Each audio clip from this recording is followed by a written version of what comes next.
Hello good morning to everyone. Welcome to my YouTube channel IW education. दोस्तों, आज के session में हम डिस्कस करेंगे हिंदी के 30 मोस्ट इम्पोर्टेंट प्रश्नों के बारे में, जो प्रीवियस ईयर में उत्तर प्रदेश पुलिस के एग्ज़ाम में पूछे जाने वाले सभी प्रश्नों को हमने इसमें इंक्लूड किया है। तो बने रहिए हमारे साथ लास्ट तक इस वीडियो में। वीडियो को बिल्कुल भी स्किप ना करते हुए लास्ट तक वॉच ज़रूर करें। यह वीडियो आपके लिए बहुत ज़्यादा परीक्षा की दृष्टि से बहुत इम्पोर्टेंट है। तो आइए, जैसे कि इसमें हमने 30 प्रश्नों को इंक्लूड किया है और टेस्ट नंबर 13 है ये, और वह सभी प्रश्न हैं जो किसी न किसी परीक्षा में पूछे गए हैं। तो यह क्लास आपके लिए बिल्कुल रामबाण होने वाली है।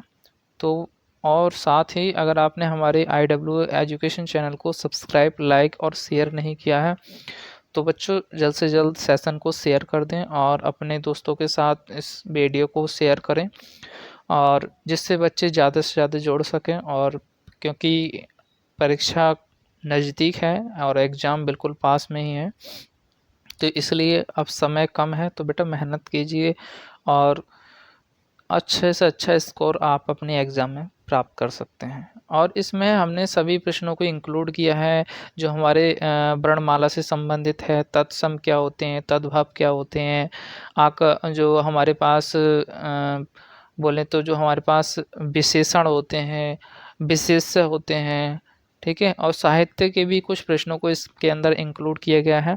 वह सभी प्रश्न इसके अंदर आपको देखने को मिलेंगे। बहुत ही ज़्यादा इम्पोर्टेंट यह क्लास होने वाली है।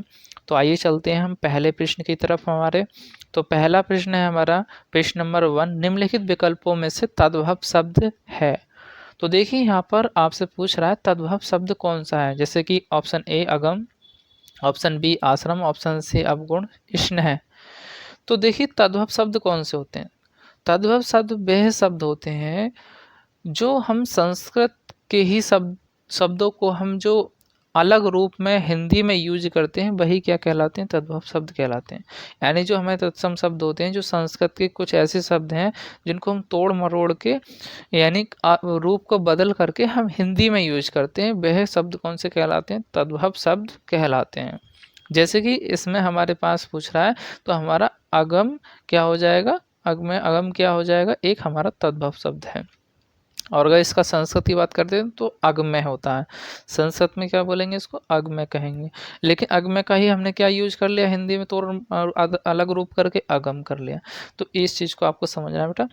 इस तरह से एग्जाम में पूछ लेगा, इसका बेस समझना है एक किस तरह से बनना है। जैसे अग्रह, तो इस तरह से भी हम इसको बोल सकते हैं। तो ये कई सारे प्रश्न बनते हैं। अगला प्रश्न है हमारा प्रश्न नंबर 2, रामधारी सिंह दिनकर की रचना नहीं है। तो देखिए यहाँ पर पूछा रामधारी सिंह दिनकर की रचना नहीं है, पूछा है। उर्वशी, रेणुका, रश्मिरथी, स्वर्णधूल। तो अगर देखिए हम बच्चों यहाँ पर रामधारी सिंह दिनकर की रचना नहीं है की बात करते हैं, तो ऑप्शन डी यहाँ पे राइट हो जाएगा। तो स्वर्णधूल रामधारी सिंह दिनकर की रचना नहीं है, तो नहीं है पूछा है, ठीक है। और ये जो उर्वशी, रेणुका, रश्मिरथी, ये सभी किसकी रचना है, ये रामधारी सिंह दिनकर की है। नहीं है पूछा है, तो स्वर्णधूल आप यहाँ पे अटेम्प्ट लगा देंगे। तो ऑप्शन डी यहाँ पर बिल्कुल राइट हो जाएगा। जिन बच्चों ने ऑप्शन डी लगाया है बिल्कुल राइट है। दोस्तों यहाँ पर हमारे पास अगला प्रश्न है प्रश्न नंबर 3, धातु में प्रत्यय जोड़ने से बने शब्द कहलाते हैं। देखिए जब भी हम धातु के अंदर कोई भी नया शब्द या प्रत्यय जोड़ते हैं तो वो कौन से शब्द कहलाते हैं, विशेषण, कृदंत, क्रिया, तद्धितांत। तो धातु में प्रत्यय जोड़ने से जो नए शब्द बनते हैं वह कृदंत कहलाते हैं। कौन सा कहलाते हैं, कृदंत। ऑप्शन बी यहाँ पर बिल्कुल राइट हो जाएगा, ऑप्शन बी। तो देखिए जो हमारे पास प्रत्यय जोड़ने से कौन से शब्द बनते हैं बेटा, कृदंत बनते हैं। ध्यान में रखेंगे और एग्जाम में पूछे तो बेटा यही आप लगाएंगे। अगला प्रश्न है हमारे पास हरियाली है। तो देखिए यहाँ पर संज्ञा के बारे में पूछ रहा है। तो संज्ञा कितने प्रकार की होती हैं, तो देखिए जातिवाचक संज्ञा है, समूहवाचक संज्ञा है, भाववाचक संज्ञा है, विशेषण। देखिए हरियाली जैसे कि आप जानते हैं तो ये भाववाचक संज्ञा हो जाएगी, यानी ऑप्शन सी यहाँ पर बिल्कुल राइट हो जाएगा। यानी एक भाव, यानी अंदर से जो मतलब भाव, यानी जहाँ पर किसी गुण या दशा का बोध होता है वही क्या कहलाती है, हमारी भाववाचक संज्ञा कहलाती है। तो यहाँ पर हमें ऑप्शन सी बिल्कुल राइट हो जाएगा, यानी हरियाली। हरियाली कैसा है, मतलब भाववाचक संज्ञा। देखिए व्युत्पत्ति के आधार पर जो हमारे पास जो संज्ञा है वो कितनी प्रकार की होती हैं, 3 प्रकार की होती हैं। कितने प्रकार के होते हैं बेटा? 3 प्रकार की होती हैं। तो ध्यान में रखेंगे जो संज्ञा है कितने प्रकार की होती हैं, और दूसरे के आधार पर जो हमारे पास संज्ञा होती हैं वो 5 प्रकार की होती हैं। तो वो ध्यान में रखेंगे, दोनों प्रकार से हमें संज्ञाओं के बारे में पता होना चाहिए, 3 और 5। तो यहाँ पर हमारा ऑप्शन सी बिल्कुल राइट हो जाएगा। ऑप्शन सी यानी हरियाली क्या है? एक भाववाचक संज्ञा है। ठीक है बच्चों, इस तरह से आपसे एग्जाम में पूछे तो आप इस तरह से लगा सकते हैं। और इसी के साथ साथ अब हम अगला प्रश्न देखते हैं। तो देखिए, और इसमें जो भी प्रश्न पूछे जाते हैं संज्ञा से इसी टाइप के पूछे जाएंगे। और अगला प्रश्न हमारा प्रश्न नंबर 5, निम्नलिखित में से पुल्लिंग शब्द नहीं है। देखिए यहाँ पर पूछा है पुल्लिंग। देखिए लिंग हमारे पास 2 ही प्रकार के होते हैं हिंदी में, पुल्लिंग और स्त्रीलिंग। तो देखिए यहाँ पे पुल्लिंग शब्द नहीं है, पूछा है बुढ़ापा, जड़ता, घटना, दया, घटना घट गई। पुल्लिंग शब्द है तो बुढ़ापा आ गया, क्या बोलते हैं? बुढ़ापा आ गया, या मेरा बुढ़ापा, मेरी बुढ़ापा थोड़ी बोलते हैं। तो ऑप्शन ए यहाँ पे बिल्कुल राइट हो जाएगा। यहाँ पे मेरा मेरी लगा करके देख सकते हैं, हमारा हमारी देख सकते हैं, तो उसके अकॉर्डिंग आप बना सकते हैं। अगला प्रश्न है, कौन सा शब्द अव्यय नहीं है? तो देखिए आज, कल, इधर, किसे, कौन सा अव्यय नहीं है? तो कौन सा हो जाएगा बच्चों? देखिए आज, कल, इधर, लेकिन किसे, किसे क्या है? एक अव्यय नहीं है, क्योंकि आज, कल, इधर ये सभी कैसे हैं? ये सभी प्रश्नवाचक शब्द हैं। आज, कल, इधर, लेकिन किसे, किसे ये कौन सा शब्द बन रहा है हमारा? आज, कल, किसे, यानी अव्यय, अव्यय नहीं है पूछा है इन्होंने। तो कौन सा हो जाएगा? ऑप्शन डी यहाँ पर बिल्कुल राइट हो जाएगा। जिन बच्चों ने ऑप्शन डी लगा है बिल्कुल राइट है बच्चों। अगला प्रश्न है हमारा प्रश्न नंबर 7, गोपाल में कौन सा समास है? तो समास हमारे पास 6 प्रकार के होते हैं। ऑप्शन ए द्विगु समास, बहुब्रीहि समास, कर्मधारय समास, द्वंद्व समास। तो गोपाल में कौन सा समास है? तो अगर हम गोपाल की अगर बात करते हैं तो कौन सा समास हो जाएगा यहाँ पर? यानी देखो समास को याद करने का एक ट्रिक है, अब तक दादा, यानी 6 प्रकार के समास होते हैं। अब तक दादा, जैसे ऐसे क्या होगा? अव्ययीभाव, वैसे बहुब्रीहि समास, तैसे तत्पुरुष समास, कैसे कर्मधारय समास, दैसे द्वंद्व समास, दासे द्विगु समास। ठीक है, ये अब तक दादा ये ट्रिक है, ध्यान में रखेंगे। आप इस तरह से समास के सभी नाम याद कर सकते हैं। 6 प्रकार के होते हैं समास, ये ट्रिक मैंने आपको एक्सप्लेन की है। इस ट्रिक के अकॉर्डिंग आप 6 समास को याद कर सकते हैं। देखिए गोपाल में कौन सा समास हो जाएगा? बहुब्रीहि समास हो जाएगा। ठीक है, ऑप्शन बी यहाँ पे बच्चों बिल्कुल राइट हो जाएगा आपका। गोपाल, गोपाल यानी मतलब दूसरे के प्रति, यानी जहाँ पर दोनों पद अप्रधान हो और तीसरे पद की तरफ जो है प्रधान बनाता हो, वही क्या हो कहलाता है? हमारा बहुब्रीहि समास कहलाता है। तो गोपाल, गोपाल यानी कैसा है? हमारा बहुब्रीहि समास है। तो यहाँ पर ऑप्शन बी राइट हो जाएगा। अगला प्रश्न है हमारा प्रश्न नंबर 8, गुणा केस का संधि विच्छेद है। गुणा केस का संधि विच्छेद है। तो यहाँ पे देखो संधि विच्छेद करना है आपको। गुणा धन प्लस केस, गुणा के प्लस ईस, गुणा का प्लस ईस, गुण प्लस आकेश। तो कौन सा हो जाएगा बच्चों? आप कमेंट करके बताइए बेटा कौन सा ऑप्शन हो जाएगा यहाँ पर राइट। तो आपका ऑप्शन सी राइट हो जाएगा, गुणा का ईस। यानी देखो ऑप्शन सी यहाँ पे बिल्कुल राइट हो जाएगा, गुणा का ईस। जैसे हम इस तरह से तोड़ेंगे, गुणा का धन प्लस ईस, तो कौन सा हो गया हमारे पास? बड़ा आ और बड़ी ई से ये हमारा जो है टूट रहा है, तो कौन सा हो जाता है हमारा? ध्यान में रखेंगे ए बनता है। ठीक है, तो हमारा टूट जाएगा ये ए में। ऑप्शन सी यहाँ पे बिल्कुल राइट हो जाएगा। देखिए अगला प्रश्न हमारा प्रश्न नंबर 9, निम्नलिखित में से लोकोक्ति कौन सी है? देखिए जो हमारी लोकोक्तियाँ पूछ रहा है कौन सी हैं? आसमान पर थूकना, उल्टा चोर कोतवाल को डांटे, गूलर का फूल होना, कोढ़ में खाज होना। तो देखिए लोकोक्ति कौन सी है ये पूछ रहा है। जैसे कि आपने देखा होगा ऑप्शन कौन सा राइट हो जाएगा यहाँ पर? बी राइट हो जाएगा। उल्टा चोर कोतवाल को डांटे, ऑप्शन बी बिल्कुल राइट हो जाएगा। यानी लोकोक्ति हैं, जैसे कि बोल ही देते हैं उल्टा चोर कोतवाल को डांटे, यानी खुद ही चोर है और वो खुद जो है कोतवाल को डांट। ठीक, क्या हो गया हमारा? लोकोक्ति हो गई। अगला प्रश्न है हमारा प्रश्न नंबर 10, निर्विवाद में समास है। देखिए यहाँ पर पूछ रहा है जो निर्विवाद शब्द है उसके अंदर कौन सा समास है? कर्मधारय है, अव्ययीभाव है, तत्पुरुष समास है, बहुव्रीहि समास है। तो यहाँ पर आपको बताना है कौन सा समास है। तो देखिए निर्विवाद अगर हम समास की बात करते हैं तो समास जैसे कि अभी हमने बताया कितने प्रकार के होते हैं बेटा? समास होते हैं 6 प्रकार के। कौन कौन से? जैसे अब तक दादा, कौन सी ट्रिक ध्यान रखनी है? अब तक दादा। तो अब तक जैसे ऐसे अव्ययीभाव, वैसे बहुव्रीहि, तैसे तत्पुरुष, कैसे कर्मधारय, जैसे द्विगु और जैसे द्वंद्व समास। तो आपके 6 प्रकार के समास हो गए, ध्यान में रखेंगे।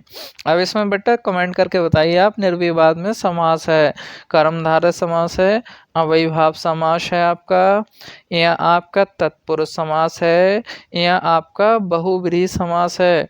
तो यहाँ पे आपको कमेंट करके बताना है जल्दी से जल्दी कौन सा समास हो जाएगा आपका इसमें। आप एक तो कमेंट नहीं करते हैं, कमेंट करके ज़रूर बताया करें आपका वीडियो कैसा लग रहा है और किस प्रकार से, लाइक और सब्सक्राइब जरूर कर दिया करें चैनल को। तो देखिए बच्चों अव्ययीभाव समास हो जाएगा यहाँ पर। तो जिन बच्चों ने अव्ययीभाव समास कमेंट किया था बिल्कुल राइट है। कौन सा हो जाएगा? अव्ययीभाव समास हो जाएगा। ठीक है बच्चों, ऑप्शन बी यहाँ पर बिल्कुल राइट है, ध्यान में रखेंगे ऑप्शन बी अव्ययीभाव समास हो जाएगा। अव्ययीभाव समास में कौन सा पद प्रधान होता है? हमारा पूर्व पद प्रधान होता है। अगला प्रश्न है हमारा 11, निम्न में तत्पुरुष समास का उदाहरण है। देखिए तत्पुरुष समास में कौन सा पद प्रधान होता है? उत्तर पद प्रधान होता है, ध्यान में रखेंगे। एक तरफा, धनंजय, आत्मनिर्भर, वक्रतुंड। तो यहाँ पे तत्पुरुष समास उदाहरण पूछा तो आत्मनिर्भर, एंड निर्भर क्या है? एक हमारा जो उत्तर पद है वो प्रधान हो रहा है। पूर्व पद यानी पहला पद और उत्तर पद यानी लास्ट का पद को ही हम क्या बोलते हैं? प्रधान बोलते हैं। तो ऑप्शन सी यहाँ पे राइट हो जाएगा। तो इस तरह से भी हम पता लगा सकते हैं भी इसमें कौन सा पद प्रधान बन रहा है, जिससे निर्भर उत्तर पद प्रधान हो रहा है, यानी ज्यादा योग्य है। अगला प्रश्न है प्रश्न नंबर 12, निम्नलिखित विकल्पों में से तत्सम शब्द है। तो यहाँ पर पूछ रहा है तत्सम शब्द कौन सा है? तो तत्सम शब्द जैसे नारियल, उपरोक्त, तुरंत, आलस्य। तत्सम शब्द वह शब्द जो संस्कृत के शब्द होते हैं, तद्भव, जो संस्कृत के शब्दों को हम तद्भव में जोड़ते हैं। तो जैसे नारियल, उपरोक्त, तुरंत, आलस्य। बच्चों इसमें कमेंट करके बताइए कौन सा हो जाएगा आपका? तत्सम पूछ रहा है, तत्सम कौन सा है? उपरोक्त है, तुरंत है, आलस्य है, नारियल है। तो देखिए अगर तत्सम शब्द कौन से कहलाते हैं? अगर हम तत्सम शब्द की बात करते हैं तो इसमें हमारा जो नारियल है, उपरोक्त है, तुरंत है, आलस्य है। जैसे कि इसमें चार ऑप्शन दे रखे हैं हमारे पास। तो जो आलस्य है ना, आलस्य एक हमारे संस्कृत का है, एक तत्सम शब्द है, बाकी ये सभी हमारे तत्सम नहीं है, जैसे तुमने संस्कृत में देखा होगा। ऑप्शन डी यहाँ पे बिल्कुल राइट हो जाएगा बच्चों। आलस्य किसका शब्द है? एक तत्सम शब्द है। कौन सा शब्द है? तत्सम शब्द है। ऑप्शन डी यहाँ पे बिल्कुल राइट हो जाएगा। और हिंदी में इसको आलस लिखते हैं, आलस्य एक संस्कृत का वर्ड हो गया। अगला प्रश्न है, जो किसी बात या उक्ति को तुरंत सोच ले के लिए एक शब्द होगा। देखिए तुरंत सोच ले तो उसके लिए हम क्या कहेंगे? प्रतिभाशाली, कुशाग्र बुद्धि, प्रत्युत्पन्नमति, बुद्धिमान। देखिए यहाँ पे पूछ रहा है आपसे जो किसी बात या उक्ति को तुरंत सोच ले के लिए एक शब्द होगा, यानी एक शब्द में हम ऐसे व्यक्ति को क्या कह सकते हैं? बुद्धिमान कहेंगे, या कुशाग्र बुद्धि कहेंगे, प्रत्युत्पन्नमति कहते हैं इसको। ऑप्शन सी राइट हो जाएगा बच्चों। यहाँ पर ना ही बुद्धिमान लगाना है, ना ही प्रतिभाशाली लगाना है, ना ही कुशाग्र बुद्धि लगाना, क्या लगाना है? Option C. देखिए बच्चों प्रश्न नंबर 14, जो व्यर्थ की बातें करता हो उसे हम क्या कहते हैं? ऑप्शन ए बहुभाषी, ऑप्शन बी वाचाल। आपका ऑप्शन बी यहाँ पर राइट हो जाएगा। बाचाल। अगला प्रश्न है हमारा प्रश्न नंबर 15। निम्नलिखित में से किस शब्द का निर्माण उपसर्ग से नहीं हुआ है? ऑप्शन ए अवसाद, ऑप्शन बी उन्नति, ऑप्शन सी सज्जन, ऑप्शन डी प्रहार। ऑप्शन बी उन्नति। इस शब्द का निर्माण उपसर्ग से नहीं हुआ है, बाकी सभी शब्द उपसर्ग से मिलकर के बने हैं। उपसर्ग हमेशा शब्द के शुरू में लगाया जाता है, जैसे कि अवसाद, प्रहार, इन सभी शब्दों के अंदर उपसर्ग का प्रयोग किया गया है। अवसाद के अंदर अब क्या है? एक उपसर्ग है। सज्जन के अंदर सत एक उपसर्ग है। और प्रहार के अंदर प्रय एक उपसर्ग है। लेकिन उन्नति के अंदर उपसर्ग नहीं है। तो ऑप्शन बी यहाँ पर बच्चों राइट हो जाएगा।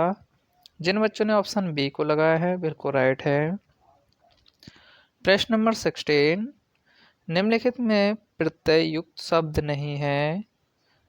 प्रत्यय युक्त शब्द नहीं है बोली, भाषा, पिपासा या अंकु। नहीं है पूछा है तो आपका ऑप्शन डी यहाँ पर राइट हो जाएगा, अर्थात अंकु शब्द में प्रत्यय नहीं है। प्रत्यय हमेशा शब्द के लास्ट में लगाया जाता है। बाकी बोली, भाषा, पिपासा इन सभी के अंदर प्रत्यय लगा है। प्रश्न नंबर 17। निम्नलिखित में प्रत्यय युक्त शब्द है सादर, सावधान, स्वभाव, समझदार। प्रत्यय युक्त शब्द की अगर हम बात करते हैं तो इसमें हमारा समझदार में प्रत्यय लगा है। दार क्या है? हमारा प्रत्यय लगा है। तो ऑप्शन डी यहाँ पर बिल्कुल आपका राइट हो जाएगा। समझदार एक प्रत्यय युक्त शब्द है। ऑप्शन डी यहाँ पर बिल्कुल राइट हो जाएगा। प्रश्न नंबर 18। निषिद्ध शब्द का विलोम है। निषिद्ध शब्द का विलोम की अगर हम बात करते हैं, ऑप्शन ए विहित, संदिग्ध, अनुपयोगी, प्रतिबंधित। निषिद्ध का मतलब अर्थात विहित या संदिग्ध, तो आपका विहित बिल्कुल राइट ऑप्शन हो जाएगा। निषिद्ध का मतलब क्या होता है? विहित। ऑप्शन ए यहाँ पर राइट हो जाएगा आपका। तो जिन बच्चों ने ऑप्शन ए को लगाया है बिल्कुल राइट है। अगला प्रश्न है प्रश्न नंबर 19। निम्नलिखित में से कौन सा शब्द रात्रि का पर्यायवाची नहीं है? ध्यान में रखेंगे। नहीं है पूछा है छपा, शशक, सरवरी, यामिनी। तो शशक एक हमारा रात्रि का पर्यायवाची नहीं है, बाकी सभी हमारे छपा, सरवरी, यामिनी ये रात्रि के पर्यायवाची हैं। तो नहीं है पूछा है तो ये हमारा ऑप्शन बी राइट हो जाएगा, अर्थात शशक एक हमारा रात्रि का पर्यायवाची नहीं है। अगला प्रश्न है प्रश्न नंबर 20। निम्नलिखित शब्दों में से अग्नि का पर्यायवाची है ए पीयूष, पावक, अंबर, मयंक। अग्नि का पर्यायवाची पूछा है तो पावक यानी ऑप्शन बी यहाँ पर राइट हो जाएगा। पावक एक अग्नि का पर्यायवाची शब्द है। क्या है? अग्नि का पर्यायवाची शब्द है, लेकिन अंबर, मयंक, पीयूष नहीं है। नेक्स्ट क्वेश्चन है 21। दो अथवा दो से अधिक शब्दों से मिलकर बने हुए नए सार्थक शब्द को क्या कहते हैं? संज्ञा, सर्वनाम, समास या संधि। बच्चों यहाँ पर पूछ रहा है, दो से अधिक शब्दों से मिलकर बने हुए नए शब्द को हम समास कहते हैं। समास विग्रह शब्दों से मिलकर के बना होता है हमारा क्या, समास। और कितने प्रकार के होते हैं बेटा समास, ये हमारे 6 टाइप के होते हैं। कितने प्रकार के होते हैं, 6 प्रकार के होते हैं। अब तक दादा। अगला प्रश्न है हमारा प्रश्न नंबर 22। विभाषा किसे कहते हैं? विभाषा किसे कहते हैं? खड़ी बोली हिंदी को, हिंदी क्षेत्र की प्रमुख बोलियों को, हिंदी क्षेत्र की शेष बोलियों को, एक छोटे से क्षेत्र में बोली जाने वाली भाषा को। तो आपका ऑप्शन बी यहाँ पर राइट हो जाएगा। हिंदी क्षेत्र की प्रमुख बोलियों को हम विभाषा कहते हैं। ऑप्शन बी यहाँ पे राइट हो जाएगा। जिन बच्चों ने ऑप्शन बी को लगाया है वह बिल्कुल राइट है। तो ऑप्शन बी यहाँ पे राइट है, यानी प्रश्न नंबर 22 का ऑप्शन बी अर्थात हिंदी क्षेत्र की प्रमुख बोलियों को हम विभाषा कहते हैं। तो यहाँ पर किसे कहते हैं ये पूछा गया था। और अगर अभी भी आपने हमारे चैनल IW एजुकेशन को सब्सक्राइब नहीं किया है, वीडियो को लाइक नहीं किया है, तो कृपया जल्द से जल्द कर दें और कमेंट करके ज़रूर बताएं बच्चों आपको वीडियो कैसा लग रहा है, और अपना कमेंट ज़रूर करें। अगला प्रश्न है, हिंदी किस भाषा परिवार की भाषा है? तो हिंदी हमारी भारोपीय परिवार की भाषा है। ऑप्शन ए यहाँ पर बिल्कुल राइट हो जाएगा। अगला प्रश्न है हमारा प्रश्न नंबर 24। स्वतंत्र रूप से बोले जाने वाले वर्ण क्या कहलाते हैं? देखिए, जो स्वतंत्र रूप से बोले जाने वाले वर्ण होते हैं, जिनको किसी बोल उच्चारण करते समय किसी अन्य चीज की आवश्यकता ना पड़े, उन्हें हम स्वर कहते हैं।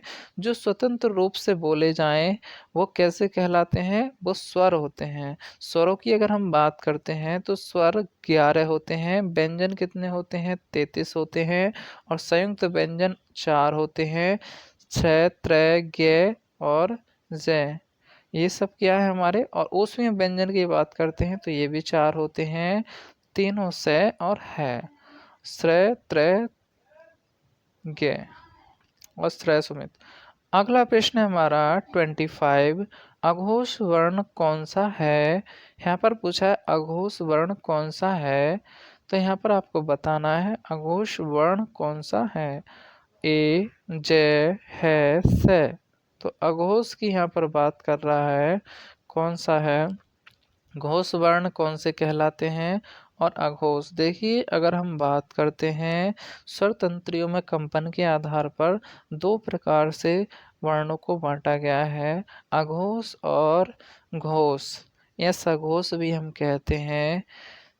जिन वर्णों का उच्चारण करते समय स्वर तंत्रियां कंपन करती हूँ, अघोष यानी अघोष पूछा है इसने, सघोष की बात कर रहे हैं। तो डी यहाँ पे ऑप्शन बिल्कुल राइट हो जाएगा। अघोष कौन सा है? तो से क्या है? एक अघोष है, से। लेकिन है क्या है? एक हमारा किस में आ जाएगा? एक सघोष में आ जाएगा बच्चों। तो ऑप्शन डी यहाँ पे राइट हो जाएगा। अगला प्रश्न है हमारा 26। शुद्ध वर्तनी का चयन कीजिए। शुद्ध वर्तनी का चयन करना है तो ऋषि इस तरह से लिखा जाता है।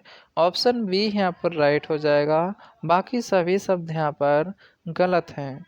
अगला प्रश्न है हमारा 27। जिस शब्द के कई सार्थक खंड हो सकें उन्हें क्या कहते हैं? देखिए, जिन शब्दों के कई सारे सार्थक खंड हो सकते हैं वो क्या कहलाते हैं? ऋण, यौगिक, योग ऋण या मिश्रित। देखिए, कोई भी बहुब्रीहि समास अब क्या है? यौगिक है, तो क्या कहलाएगा हमारा? यौगिक शब्द कहलाता है। क्या कहलाता है? यौगिक शब्द कहलाता है। जैसे हिमालय, हिमालय क्या है? हिम, हिम प्लस अल, हिम प्लस अल यानी हिम प्लस अल। तो हिमालय में एक ऐसा शब्द है जो हमारा एक यौगिक है, जिसे हम खंड करने पर भी क्या है? एक यौगिक शब्द बनता है। तो ऑप्शन बी बच्चों यहाँ पर बिल्कुल राइट हो जाएगा आपका 27 का जो आंसर जाता है वह ऑप्शन बी पर जाता है। जिन बच्चों ने ऑप्शन बी को लगाया है वह बिल्कुल राइट है।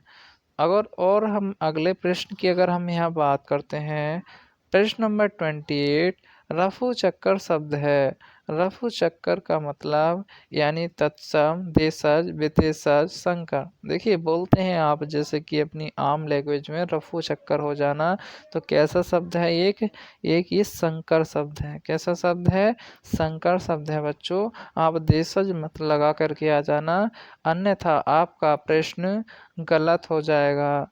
क्या हो जाएगा बेटा? गलत हो जाएगा। तो रफू चक्कर शब्द कैसा है? एक संकर शब्द है। आई होप कि आप समझ गए होंगे। यहाँ पर आपका ऑप्शन डी राइट हो जाएगा। अगला प्रश्न है हमारा प्रश्न नंबर 29। चेहरे पर हवाइयाँ उड़ना का अर्थ है। चेहरे पर हवाइयाँ उड़ने का अर्थ है तेजी से चलना, घबरा जाना, जवाब ना देना, क्रोधित होना। तो आपका ऑप्शन बी यहाँ पे राइट हो जाएगा। हवाइयाँ उड़ने का मतलब है घबरा जाना। क्या हो जाएगा? घबरा जाना। तो ऑप्शन बी यहाँ पर बच्चों राइट हो जाएगा। प्रश्न नंबर अगला प्रश्न है प्रश्न नंबर 30। बीजक किसकी रचना है? तो देखिए बीजक किसकी रचना है यहाँ पर पूछा है। तुलसीदास। तो यहाँ पर आपका कबीरदास हो जाएगा। बीजक जो रचना है वह कबीरदास की है। किसकी है बच्चों? कबीरदास की है। ऑप्शन डी यहाँ पे बिल्कुल आपका राइट हो जाएगा। बीजक जब भी आए ऑप्शन में आपको यहाँ पे कबीरदास लगा देना है।